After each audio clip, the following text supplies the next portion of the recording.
So you have this story here where you open on a dodo in the shower. There's a big rattle of the house. He looks out, whatever. My first instinct is, okay, this is going to be like an action thing, like the end of the world. Then we're with him and he's sort of not good looking and he's fixing his hair. So it's a character who's not feeling confident.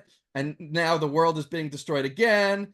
And then about 100+ panels in, now you introduce the girl. 120 panels into your story. So now Yeah. it's a love story. I think all the information can add up to a good story, but me as an audience, it took me a while to feel invested because I didn't know why I should care about the character. I didn't know why I should care about what he's doing. If you started, say, on like a calendar and it's December, and this is the first thing we see, and it's got all the days, and then every day is crossed out, and we get Mm. all the way to here where there's a heart and maybe a picture of the girl pinned up. Here it is, the girl of his dreams, right? And then the wing comes in and it's got like a marker. It crosses that one out, and then you cut to the reverse where we see the guy, today's the day. Now everything we do, I have context for in terms of why I should care or be invested in this character. So now if a giant meteor is coming, I'm like, oh no, his date. Now I just know so much more about what he's doing and what the goal is that I care about what's happening. This pose here, so he takes this little slug and he's gonna like do it like hair gel. If you look at this pose, it's a little bit close to the bottom of the screen, and there's also no Mm. space between him and his body. So this may be an instance where you just reframe it a little bit and you do something a little bit more like this. Mm. Get his Make body, it more extreme. yeah, more extreme, and just sort of clearing the silhouette, right? So that you'll get a funnier laugh. Also, then when he's doing this, when you see those eyes, also, and maybe even the mouth of that slug, that's going to be funnier than this. Yeah. So here's the difference. See how much clearer that is Mm. than here, where he's doing the business towards the bottom of the screen, and also it's not as clear as a silhouette. So if you want to get a bigger laugh, boom. If we set up the girl earlier in the story, like that calendar, then what you could do is you could just go to a bunch of quick sight gags like this, where he gels his hair. See, now I'm thinking the whole morning routine is getting ready for the day. What does he use for like a bow tie, right? So you cut to his feathery body, and maybe like, because he uses a slug for the hair gel, maybe he like brings up something. I'm trying to think, maybe it's like a butterfly. That's the first thing that comes to mind. Yeah. So he puts the butterfly on. What are other things you do? Okay, cologne. I'm Uh, thinking of a bug or maybe a flower. that's where my brain was going, is maybe a flower. So here he sort of comes in with like a big, like a flower that looks like that or something, almost like tulips or Yeah. something. So that way you could get a funny gag where his arm comes up and he sort of squeezes it, right? And it could, you could get the puff of pollen or something. Yeah, that's great. So now all of a sudden he gets out of the shower, would put it in his hair, puts on the butterfly bow tie, gets the pollen.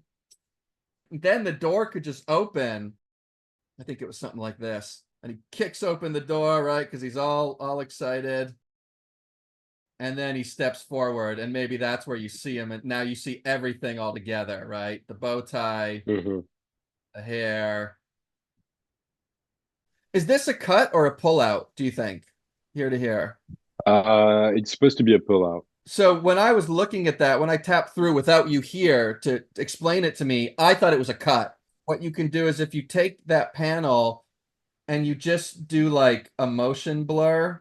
In Photoshop, you can do it's called radial blur. Yeah, I think there's similar things you can do in Storyboard Pro, but essentially gives it this little bit of a blur. Ah, On a separate layer, I would just add a few lines like this. And it's just a way to signify to people who are looking at this that it's a pullout rather than a cut. This to here might actually be a little bit too far also, like for storyboard panels. It almost looks like a cut because the distance traveled is so much. I bet you, even if we just scaled this guy up a little bit, it'll track a little bit better. Oh, see how that feels a little cleaner? The yeah. distance isn't as extreme, but you still feel that pull out versus here to here. That's part of the reason it also feels like a cut. It's a little too far from one panel to the next. when this meteor comes in and crashes and the hat and everything, his jacket would fly off. So that's a funny gag. That's a funny moment. No one's going to see this. Look at how tiny it is on screen. And Yeah. also when the glasses break, they fall in his silhouette. So what I think could be a better version of this gag is you probably want him bigger in frame, more center, and that way we'll see it better. I'm just going to draw him like all fancy as if he got dolled up for the day. So he's a top hat, a monocle. So let's say we put him here in frame as he was walking towards us. Then this meteor comes, crashes, and here now Yeah. his hat could fly off, the monocle, the cane could fly off, his tuxedo could fly off. I don't know how, but just cartoonishly got like ripped off. So now we're keeping everything right there for the audience to see. And then he loses everything. So all that work we did setting up, getting ready for his date, now we sort of comedically take it all away. You've done a good job creating an axis. The dodo looks up, we cut to his eye. So you've created this axis. You've created this invisible line that goes from the dodo's eyes up to the sky where those meteors are. The easiest, most organic cut you can make after this is just go back. Now, when I say you go back on this axis, it doesn't mean you have to put the camera all the way over here and be really far away from him, right? Because that would look like this, right? He would be really tiny here, which is fine. But then you could do one of your zoom snaps in to his face. Right? And it would still be kind of a down shot. Or you could just put the camera over here closer to him and you could just go right to something like this where he would react. The first panel, he's just noticing it, right? And then the B panel, he freaks out. If you stay relatively close to this axis, the cuts will feel more organic. There could even be other options. Like you could also go over, this is the asteroid in the foreground, and this is now the Yeah, camera's okay. back here, but it's still sort of using this general axis. You could also do it under. This thing's above, and he's like, which might be funnier because now it looks like he's actually gonna get like crushed.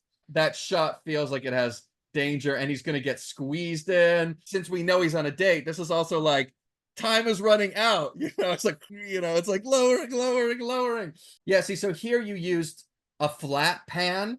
There's nothing wrong with that, right? You went from him all the way over, but it doesn't really give us much context of where he is, where she is. We don't see any of this stuff in the middle. A zip pan in an animated movie, that could be 10 feet or that could be 1,000 feet. I don't know. So when he looks, if you cut to his POV or over the shoulder, then we go from him to her. That'll give us more context and it'll feel more connected to the character. So that flat zip pan you had, if this is your character here, imagine this is just the whole field that he's got to cross over and the girl's over here, right, by the tree. That flat zip pan you did that went horizontal, it's the camera's here and then goes this way and ends up here. But if you put the camera here over his shoulder, right, and we see her way there, we're with him, and then the camera goes past him, right, all the way to her, and the shot we end on would be sort of technically the angle he would be looking at. It's just going to keep us connected to them more and give us more context of all this geography versus this where you only had zip pans. It doesn't articulate clearly visually the stakes,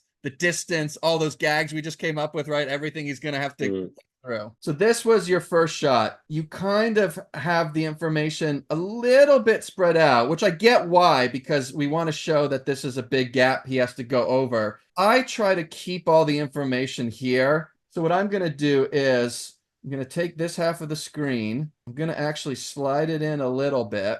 And then here I would actually even just cheat this perspective a little more. Because what I want to create is instead of the character sort of here and our eye line going here, I want to create Z space where he kind of does this. And that way, if you notice, more of the action is sort of contained, right? Where he needs to go, where he's starting. I always try to do Z space stuff. It'll make your boards feel more cinematic. So Z space means like this kind of, receding and gaining in screen more so. So if this was your first panel, then he's going to screech to a halt here. So it just kind of keeps our eye a little more centralized. And then if you wanted to add those little debris, I would break them away from this shape, right? So put them up here, right? Boom, they get knocked up. This pebble coming down totally works, and you have it in Z space, but I would even push that even more extreme. Right now, you kind of have it fall off screen, have it go right past us. It's like this. And this will feel more like we're in it. See how that feels like we're in it now? So you did a great shot. And this is just maximizing it because you actually have this axis here, right? Which is your character looking this way. In your original shot, you had the pebble go this way. It was dynamic, but you could just do it even more on this. Again, it's like axes. They're your best friend. Yeah. Make everything easier. They just keep you in it. When something moves horizontal or vertical, it's moving on a flat plane. Boom, boom, boom. Right? Hmm. Something's moving in Yeah. Z space. It's changing size and shape. So it feels more dynamic. This feels more comedic. Mm. This feels more like action, more like car chases. Let's just say you had two characters, right? And one of them's going to say, all right, see you later. If this character walks this way, flat, right? Boom, boom. There's nothing wrong with that, but it's pretty boring. And that might be what you want, but you have all of this space to play with. The other version could be, all right, see you later. And he starts walking this way, away from Hmm. us. Everything we do on screen invokes a feeling, an emotion, a suggestion of something. Yeah. And what you do over time as a storyboard artist is you try to learn what those things are so you can take advantage of them in your story. And so when you know you want something to be emotional, you know how to handle that on screen. So here's the difference. Okay, bye. Dunk, dunk, dunk. That is already way more dynamic. It's a different feeling. There says one thing, this says another thing. And there's no right or wrong. They just mean different things. They invoke a different reaction. This feels like more emotional to me. The character is like leaving, going away from us. This feels almost more comedic, like somebody got embarrassed. Oops, sorry, and scuttles off. Those are things to think about.